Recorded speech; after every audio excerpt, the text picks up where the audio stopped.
जाचे ओडिया घर प्रसिद्ध पर्व माँ खुदुरकुणी ओषा विषय भाद्रव मासर प्रथम रविवार ओडिशार घरे घरे कुमारी झील मैंने यही ओषा भक्ति और श्रद्धार सहित पालन करता खुदुरकुणी को पूजा करी से माने परिवार सुख शांति मंगल कामना करती। यही ओषा सहित जड़ित रही माँ तपई कहानी जहाँ भाई भौणी भल पाइबा स्नेह और आदरर कहानी वर्णित करा जायछि। पूजा समय घर अगणार झोटी चिता पकाई सुंदर भाव साजसजा करी भक्तिमय परिवेश गाँ मानकरे कुमारी झील मैंने ये पूजा को भक्तिर सहत आराधना करता माँ खुदुरकुणी को।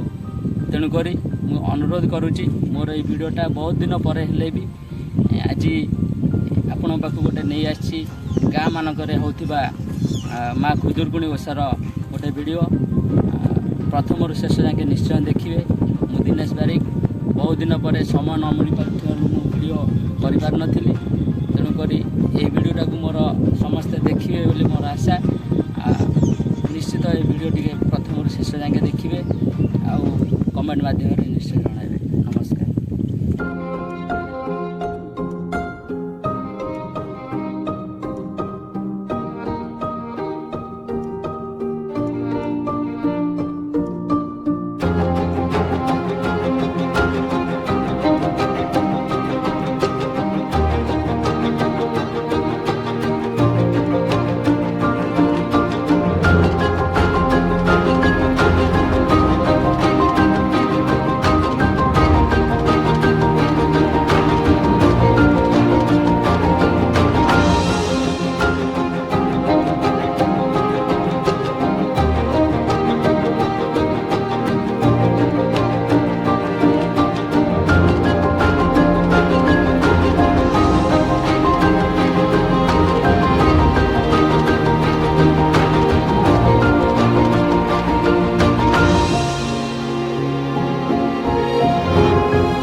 मनुष्य रूप धरी सुंदर पणे मनोहर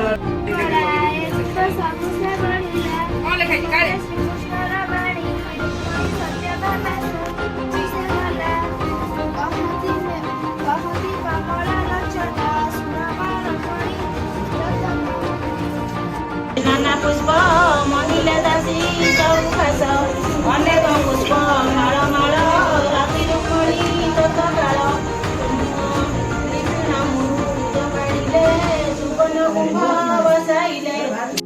धोइले सकल शनिदे अनेक दीपावली मध्य जेतेक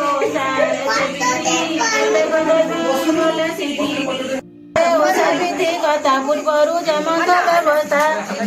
मधुवसने करी दया करती वसुदेव प्रिय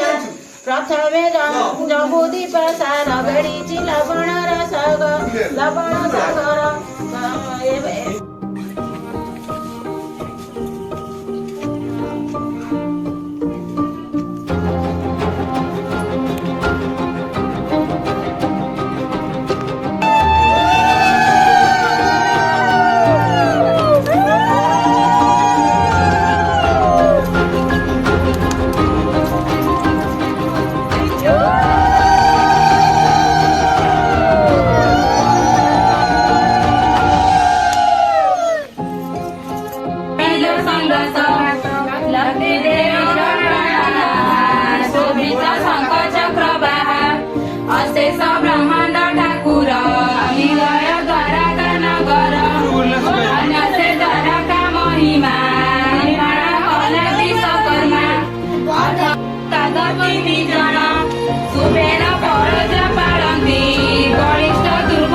ସମସ୍ତେ କୁବେର ସମାନ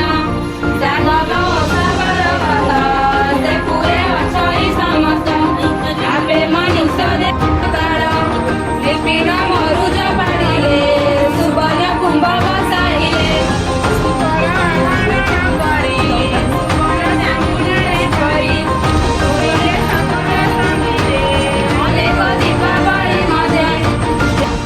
ଦେଲା ଦ୍ୱିତୀୟରେ ଛଅ ବୋହୂ ମାନେ ଏହି ପ୍ରକାର ଦିନେ ଦିନେ ସାନ ବୋହୂର ପାଳି ଦିନ ବହୁତ ଦେଇଥାଇ ଅନ୍ନ ତିଅଣ ଲୁଣ ଦେଇଥାଇ ସେଦିନ ହସି ସୁସ୍ଥେ ଖାଇ ଏମତେ କେତେ ଦିନ ଗଲା ଭାଦ୍ରବ ମାସ ଯେ ହୋଇଲା ବନରେ ବସି ତ ପୋଇ କଷ୍ଟେନ ଛେଳି ରଖିଥାଇ ବରଷା ବେଳେ ଘର ମଣି ହଜିଲା ବନସ୍ତରେ ପୁଣି ଘରକୁ ସବୁ ଛେଳି ଗଲେ ଗୁହାଳ ଭିତରେ ଯେ କାଟିବି ଘରୁ ବାହାର କରିଦେବୁ ଏଥି ଉତାରୁ ତ ପୋଇ ନୀରବେ ଛେଳି ଜଗି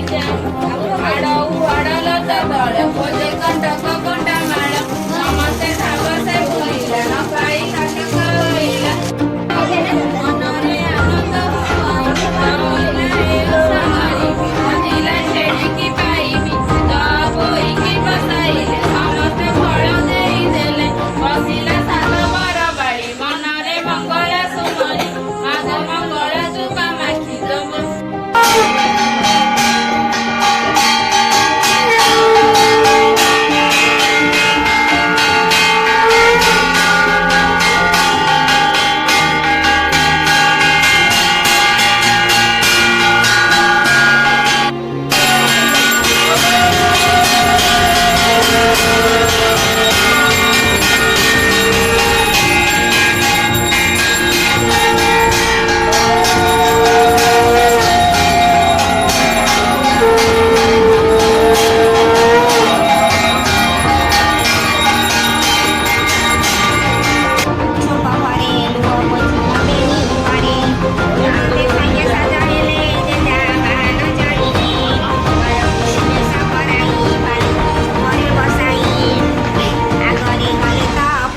ପଛରେ ବର ଚଳି ଯାଇ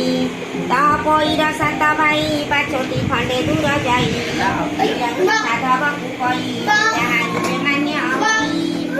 କେଉଁଠି ଘରକୁ କହିଲେ କନ୍ୟା ସେଉ ଗଲେ ଯାଇ ନ ମିଳିଲେ ରାଜ୍ୟରେ ହେତୁ ଅନନ୍ତରେ ସାତ ଯେ ମଙ୍ଗଳା କହନ୍ତି ସମସ୍ତେ ଶୁଣିଲେ ବିବାହ ଉଦ୍ୟମ ପଚାରିଲେ ମଙ୍ଗଳ ବାଦ୍ୟ ଉଚ୍ଚାରନ୍ତି ବର ପିନ୍ଧିଲେ ବସନ୍ତି ବ୍ରାହ୍ମଣେ ବସ୍ତା, ବସ୍ତା। ତାକୁଡ଼ି କନ୍ୟାକୁ ଆଣଇ ଲବଣ ଚଉରି ପକାଇ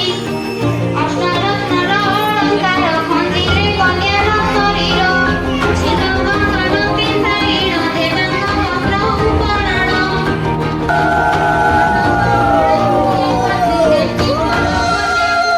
ସମସ୍ତେ ଧନ୍ୟ ଧନ୍ୟ କଲେ